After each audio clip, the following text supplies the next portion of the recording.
اب ہمارے ہاں علم سیکھنے کے لیے لوگ فیض سیکھنے کے لیے کچھ لوگوں کی صحبت بھی اختیار کرتے ہیں، سنگت بھی اٹھاتے ہیں، اور لوگ جب جاتے ہیں پیری مریدی کے سلسلے میں تو بعض اوقات یہ سوچتے ہیں کہ کوئی رش زیادہ ہو، بعض اوقات خیال ہوتا ہے گدی بہت بڑی ہو، بعض اوقات خیال ہوتا ہے پیر صاحب مشہور و معروف ہو، بعض کا خیال ہوتا ہے کہ نسل در نسل سجادہ نشین چلے آ رہے ہوں۔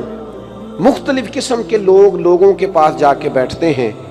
داتا صاحب ہماری رہنمائی کرتے ہیں 1000 سال پہلے، اور ہمیں ایک نسخہ بتاتے ہیں۔ آپ فرماتے ہیں یاد رکھنا 3 قسم کے لوگوں کی صحبت سے اجتناب کرنا۔ اپنا ذہن بنا لینا کہ ہر جگہ وقت گزر سکتا ہے پر ان لوگوں کے ساتھ وقت نہیں گزر سکتا۔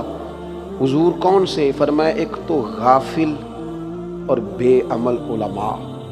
ڈگری بہت بڑی ہے، نام بہت بڑا ہے، لیکن عمل کمزور ہے، ان سے اجتناب۔ میرے اساتذہ فرمایا کرتے تھے بندہ زیادہ پڑھا لکھا ہو اور پھر بے عمل ہو تو اس سے مکمل بچو۔ بہت پڑھا لکھا ہے لیکن بے عمل ہے، بچو۔ کیوں؟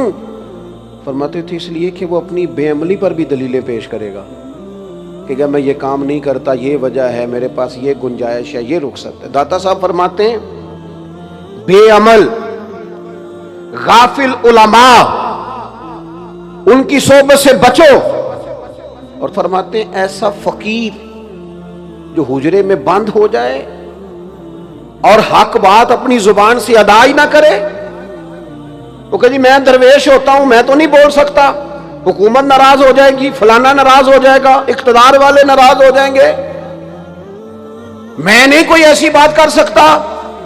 قوم پریشان ہوتی ہے تو ہوتی رہے، مہنگائی کا شکار ہے تو ہوتی رہے، غریبوں پر ظلم ہوتا ہے تو ہوتا رہے۔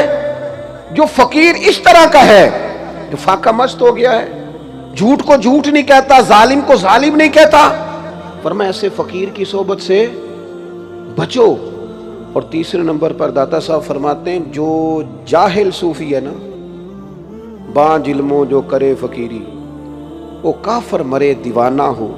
جو جاہل صوفی ہے اس صوفی کی صحبت سے بھی بچو۔